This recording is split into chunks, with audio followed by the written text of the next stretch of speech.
নমস্কার বন্ধুরা, welcome to এসটিওনিক sports. তো আজ ইন্ডিয়ান ফুটবল টিমের জন্য একটা বিরাট বড় ম্যাচ ছিল, যেই ম্যাচটায় আমরা অবশ্যই 3-0 গোলে হেরেছি।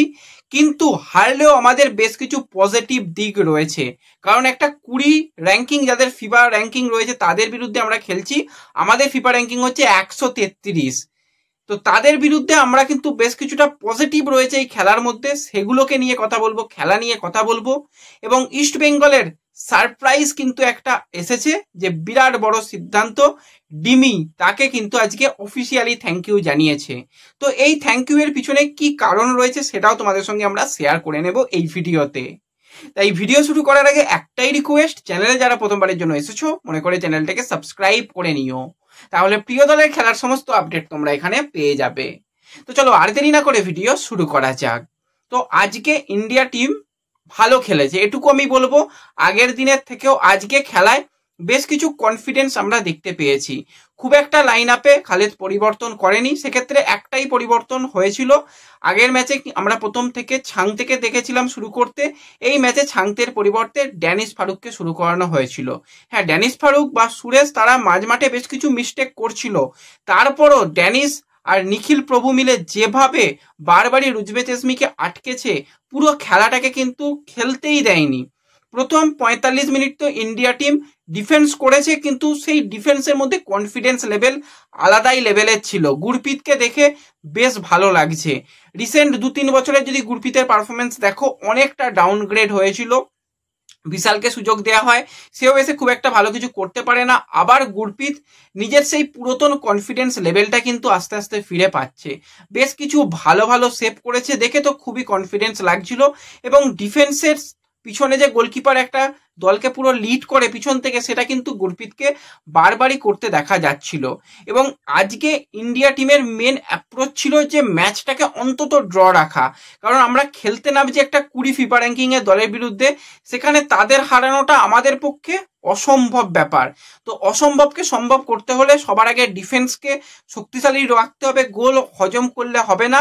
প্রয়োজনে কাউন্টার অ্যাটাকে গিয়ে বা সেট পিসগুলোকে কাজে লাগিয়ে সেখান থেকে গোল তুলে আনতে হবে। সেটাই খালিদের পরিকল্পনা ছিল। সেই পরিকল্পনায় ফার্স্ট হাফে তো পুরোপুরি বলতে গেলে সফল। এবং যে প্লেয়ারটা আজকে 2-3 খেলাটা খেলে দিয়েছে সেটা হচ্ছে বিক্রম প্রতাপ। একবার দেখছি গিয়ে প্লেয়ারদের প্রেস করেছে, তারপরই দেখছি নেমে এসে ডিফেন্স করছে। যেভাবে বিক্রম আজকে ওঠা নামা করে খেলেছে, দুর্দান্ত বিক্রমের পারফরমেন্স আমার দেখে লেগেছে। এবং পরবর্তী সময় নাওরেম মহেশকে নামানোর পরেও কিন্তু তার কনফিডেন্স লেভেল যথেষ্ট ভালো ছিল। জিতিন এমএস একটা সুন্দর স্কিল দেখিয়েছে। জিতিন একটা মহেশকে বল বাড়িয়েছিল, যদি একটু স্লো বল বাড়াতো, মহেশ যদি পেতো সেখান থেকে কিন্তু অবশ্যই একটা পারফেক্ট গোলের চান্স ক্রিয়েট হতো। বেশ কিছু চান্স ইন্ডিয়াও ক্রিয়েট করেছে, কিন্তু প্রথম যে গোলটা আমরা হজম করি তার আগে পর্যন্ত দেখে একবারও মনে হয়নি যে আজকে ইন্ডিয়া হারবে। দেখে অন্তত ভরসা পাওয়া যাচ্ছিল যে ম্যাচ আমরা ড্র করে একটা পয়েন্ট নিয়েও একটা আশা বাঁচিয়ে রাখবো। কিন্তু এটাও ঠিক, ডিফেন্স দিয়ে ম্যাচ জেতা যায় না। সব থেকে বড় আজকে একটা ভুল হয় মানুষ মাত্রই ভুল হয়। খালিদ ভেবেছিল যে আমি যখন 65 মিনিট পার করে দিয়েছি, বাকি সময়টা ডিফেন্সকে আরো বেশি কম্প্যাক্ট করি, আরো বেশি শক্তিশালী করে খেলি। তো সেই জায়গাতেই দুটো পরিবর্তন নিয়ে আসে। সেই দুটো পরিবর্তনের মধ্যে একটা মিডফিল্ডের পরিবর্তন, জিকসানকে নিয়ে আসা হয় সুরেশের পরিবর্তে, এবং ড্যানিশ ফারুককে নিয়ে আসা হয়। সেই জায়গাতে কিন্তু সানাকে নামিয়ে 5 ডিফেন্স করা হয়। সানাকে দেখে প্রথমেই কনফিডেন্স লাগছিল না, প্রথমেই তো সানা একটা মিস্টেক করেছিল। যাই হোক, সেখান থেকে কিন্তু আনোয়ার ছিল, সন্দেশ ছিল, খুব একটা ডেঞ্জার কিছু হয়নি। তার পরপরই কিন্তু ইন্ডিয়া গোলটা খেয়ে যায়। এখানে গোলটার মধ্যে কিছুটা মনে হবে হ্যান্ডবল ছিল কি ছিল না, দেখো ওইভাবে পারফেক্ট অ্যাঙ্গেল বোঝা যাবে না, তবু দেখে আমার তো খুব একটা হ্যান্ডবল ছিল বলে মনে হয়নি, ফেয়ার গোল ছিল। সেখান থেকে আমরা গোল হজম করে যাই। এবং খালিদ যখন দেখে যে আমার এই প্ল্যানিংটা কাজ হচ্ছে না, আমি গোল খেয়ে গেছি যখন, আমাকে অ্যাটাকিং লাইনে প্লেয়ার বাড়াতে হবে, আমাকে গোল পরিশোধ করতে হবে, তো সাহসী সিদ্ধান্ত 55 মিনিটে সানাকে নামানো হলো। 67 মিনিট না 66 মিনিটে এরকম জায়গাতে এসে সঙ্গে সঙ্গে কিন্তু সানাকে তুলে নেওয়ার জন্য একবারও ভাবেনি। সানাকে সেখানে তুলে নেওয়া হয়। পরবর্তী সময় নামানো হয়েছিল মহেশকে। মহেশ নেমে তো অ্যাটাকিং লাইনটা দুর্দান্ত করছিল, এবং তার সাথে জিতিনকে দেখেও বেশ ভালো লাগছিল। মানবীর জুনিয়র সেও বেশ কিছু চেষ্টা করছিল, প্রেস করছিল। ইরফানকে আজকে খুব একটা আমার ভালো লাগেনি। ইরফানকে দেখে মনে হচ্ছিল কোথাও যেন তার সেই কনফিডেন্স লেভেল ল্যাক করছে, এখনো সে যে ফিট হতে পারেনি, কারণ লাস্ট ম্যাচে একটা ইঞ্জুরি ছিল, সেটাই দেখে তাকে বারবার মনে হচ্ছিল।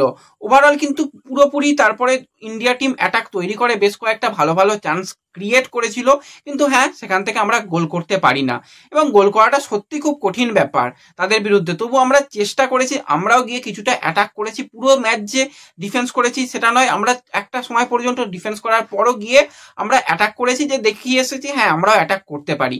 এবং পরবর্তী সময় একটা সময় যখন আমরা ফুল অ্যাটাকে যাই, তারপর আবারও আমরা একটা গোল খেয়ে যাই, এবং ওখানে বলতেই হবে ব্যাড লাক। প্রথম শট গুরপ্রীত সেভ করে, দ্বিতীয় শট পোস্টে লেগে আবার রিবাউন্ড বল চলে যায় ওদের পায়ে, সেখান থেকে আর তারা গোল করতে ভোলে না।